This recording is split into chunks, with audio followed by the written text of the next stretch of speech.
Welcome back to this new inspirational video. Today I wanted to go over the Spirit of Opulence as it was written by Thomas Troward. Now this is an absolutely beautiful piece of text that I wanted to share with my viewers today because it may really help you out. I actually read it myself for the very first time in 2008 when I was still in my late teens. And at the time I couldn't entirely grasp what he was saying, but there were a few key points that I always really felt like these are important to remember for the rest of my life. They really stood out to me, and that's exactly what I want to share with you today as well, because they can help you tremendously. Now, Thomas wrote the following: "It is quite a mistake to suppose that we must restrict and stint ourselves in order to develop greater power or usefulness. This is to form the conception of the divine power as so limited that the best use we can make of it is by a policy of self-starvation, whether material or mental. Of course, if we believe that some form of self-starvation is necessary to our producing good work, then so long as we entertain this belief, the fact actually is so for us. Whatsoever is not of faith, that is, not in accordance with our honest belief, is a sin, and by acting contrary to what we really believe, we bring in a suggestion of opposition to the divine spirit, which must necessarily paralyze our efforts and surround us with a murky atmosphere of distrust and want of joy." Now already this first paragraph was something I struggled with for a long time in my life. I felt like I had to give up on certain things in order to succeed. I almost felt like I had to give up on certain people in order to progress in life, because they would maybe not think on the same level as I would. Basically, I was thinking in terms of a form of self-starvation as being necessary to me producing good work. But looking back on it now, I realized I was producing good work in my own way regardless of any of these petty little things that I thought were potentially an obstacle, And this is something you're going to find for yourself, that there is something in your mind at times that is going to make you feel like you have to sacrifice in a sort of negative sense. But that is never a negative idea. It should never be something negative for you to give up on something, to sacrifice, to let go of something that doesn't serve you. Then it doesn't feel like self-starvation, but by forcing yourself to change, or to move places, or to drop people from your life when you don't really have to, well then you're essentially starving yourself of friendship in that regard. Really take that into account.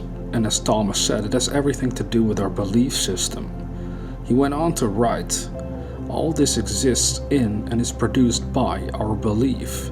And when we come to examine the grounds of this belief, we shall find that it rests upon an entire misapprehension of the nature of our own power. If we clearly realize that the creative power in ourselves is unlimited, then there is no reason for limiting the extent to which you may enjoy what we can create by means of it. Where we are drawing from the infinite, we need never be afraid of taking more than our share." That is absolutely huge. If you clearly realize that the creative power in you is unlimited, then there's no reason for limiting the extent to which you may enjoy what you can create by means of it. What is this creative power? Well, it's your own wonderful human imagination. It's that power that can help you create everything you want, can see beyond any obstacle or limiting physical circumstance of your life. You can see beyond it, and this power is unlimited. It never gets exhausted. You might physically feel exhausted and therefore feel like you can't exercise this power, but once you're dreaming, you're still using this unlimited power of imagination. It shows that it doesn't need any sleep at all. It is of the soul, it is of God, it is of your spiritual inner self. Now make use of it, because there is no limit to what you can create by means of it. You are drawing from the infinite, and therefore you need never be afraid of taking more than your share. Your share being what you can comprehend inside your own mind, what you can see inside your imagination is your share of all infinity, of anything you would ever want to realize. Now, of course, Thomas went on to say that this is not where the danger lies. The danger lies in not sufficiently realizing our own riches, and in looking upon the externalized products of our creative power as being the true riches, instead of the creative power of spirit itself. Again, Through imagination, you can become wealthy, successful, happy, full of love, a loving relationship, a perfect life almost, you could say. Of course, it's not ever going to be 100% perfect, but you get the idea, a wonderful, fulfilled life at least. But those are not really the things that are the true riches. It is the imagination, the spirit within yourself that gave you the power to create these things for yourself. And if you understand this power, you will never put your power into physical things any longer. So whether you are rich or poor, it doesn't actually matter at all. You are rich in spirit. And once you are rich in spirit, you will become rich in the flesh.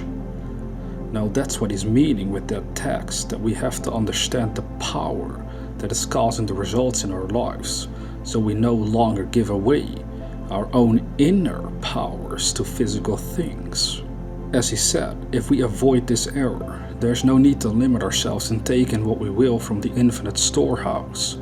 All things are yours, and the way to avoid this error is by realizing that the true wealth is in identifying ourselves with the spirit of opulence. We must be opulent in our thought. Do not think money as such, for there's only one means of opulence, but think opulence, that is largely, generously, liberally, and you will find that the means of realizing this thought will flow to you from all quarters, whether as money or as 100 other things not to be reckoned in cash. I can say from personal experience that this is true. You have to consider for yourself what it means to be opulent. What does that word mean to you? And of course you're going to find it's going to mean way more than just money. And then as you do so, you have to grasp that you're opening up your mind to all these great things that you're thinking about, that you're becoming interested in emotionally. This is the beauty of it all. This is the power of your own mind. We must not make ourselves dependent on any particular form of wealth or insist on its coming to us through some particular channel. That is at once to impose a limitation, to shut out other forms of wealth, and to close other channels. But we must enter into the spirit of it. Now the spirit is life, and throughout the universe, life is ultimately about circulation, whether within the physical body of the individual or on the scale of the entire solar system. And circulation means a continual flowing around, and the spirit of opulence is no exception to this universal law of all life. This is absolutely beautiful because it ties into a video I just did recently where Emmett Fox was talking about circulation, and I expanded upon it. So for anyone that's stumbling upon this video, I suggest you go to my channel and look up that video I did from Emmett Fox called The Law of Circulation for further explanation on this very divine concept, because it can really help you realize your own dreams once understood. Troward went on to say, when once this principle becomes clear to us, we shall see that our attention should be directed rather to the giving than to the receiving. We must look upon ourselves not as misers' chests to be kept locked for our own benefit, but as centers of distribution, and the better we fulfill our function as such centers, the greater will be the corresponding inflow. If we choke the outlet, the current must slacken, and a full and free flow can be obtained only by keeping it open. The spirit of opulence, the opulent mode of thought, that is, consists in cultivating the feeling that we possess all sorts of riches, which we can bestow upon others, and which we can bestow liberally, because by this very action we open the way for still greater supply to flow in. But you may say, I'm short of money, I hardly know how to pay for necessities. What have I to give? The answer is that we must always start from the point where we are, and if your wealth at the present moment is not abundant on the material plane, you need not trouble to start on that plane. There are other sorts of wealth still more valuable on the spiritual and intellectual planes, which you can give, and you can start from this point and practice the spirit of opulence, even though your balance at the bank may be nil.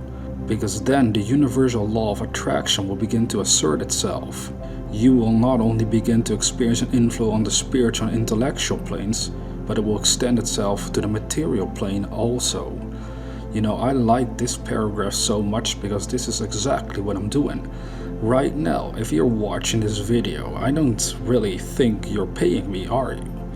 Now, the idea behind this channel is for me to freely share as much as I know about the mind and how humanity can benefit from it without putting it behind a paywall, like most coaches are doing on the internet. Ultimately, I know YouTube will be paying me for uploading this content once I'm big enough, and we're going there. Thanks for the support so far, but I'm doing exactly what Troward is suggesting we do. You see, I can't help you right now, financially speaking. I'm not a multi-millionaire. Maybe one day I would be if I really wanted to become one. But that's actually not even one of my dreams. I just want to do something awesome with this YouTube channel for the world. So I figured, okay, it's not wealth really that I can, use and give to people freely, like some, philanthropists out there. What I can do is start sharing what I know about the mind after 12 years of studying it. And now I'm freely circulating these ideas. Again, this idea of circulation is very important to grasp. I'm circulating my own dreams into the time-space reality through this channel. And as I'm doing so, something is blooming up, something is growing, and you're witnessing it for yourself. If you've been here for a long time, you're witnessing something beautiful is happening, and we're doing it together. And this can be the same for you, if you understand that you don't need just money alone in order to become successful. In fact, by doing what you're passionate about, money flows from there into your world, not the other way around. It's not about you first being rich and then you can finally become richer. That is one way, but it's not the only way. That's all you have to understand. In fact, this way of learning to circulate your own consciousness, your own imaginary supply, your infinite supply of ideas, is way more valuable because you can always make use of it. No matter if you're rich or poor, or if you ever find yourself losing all of your money, you know how to get it again by being of service, by starting to give to humanity. Troward went on to say, if you have realized the spirit of opulence, you cannot help drawing to yourself material good, as well as that higher wealth which is not measured by a money standard. And because you truly understand the spirit of opulence, you will neither affect or despise this form of good, nor will you attribute to it a value that does not belong to it, but you will coordinate it with your other more interior forms of wealth, so as to make it the material instrument in smoothing the way for their more perfect expression. Used thus, with understanding of the relation which it bears to spiritual and intellectual wealth, material wealth becomes one with them, and is no more to be shunned and feared than it is to be sought for its own sake. It is not money, but the love of money that is the root of all evil, and the spirit of opulence is precisely the attitude of mind which is furthest removed from the love of money for its own sake. It does not believe in money. What it does believe in is the generous feeling which is the intuitive recognition of the great law of circulation, which does not in any undertaking make its first question, how much am I going to get by it, but how much am I going to do by it? And making this the first question, the getting will flow in with a generous profusion, and with a spontaneousness and rightness of direction that are absent when our first thought is of receiving only. Did you get that? You might be in the habit, which most of us are at first growing up, that we're looking at our dreams and then we know that we would like to live in this way, but at the same time we're in the habit of first looking at how much am I going to get by this? If I'm going to do this for humanity, how much am I going to get? How much? That whole attitude needs to be discarded. With this channel, again, what I'm doing is not thinking how much am I going to get from my viewers or how much viewers am I going to get in return. Instead, I'm thinking, how much can I give to my viewers? How much can I put out there that can actually help and inspire humanity while I'm still here? Because once I'm gone, these videos hopefully will still remain on this channel and people can still learn from them as time goes on. So I'm purely focused on how I can give, and as I'm doing so, well, I do know that I'm also getting at the same time, but that's kind of like because of what I'm giving to begin with. You see what I'm talking about? If you start analyzing for yourself this concept, you may start doing beautiful things for yourself.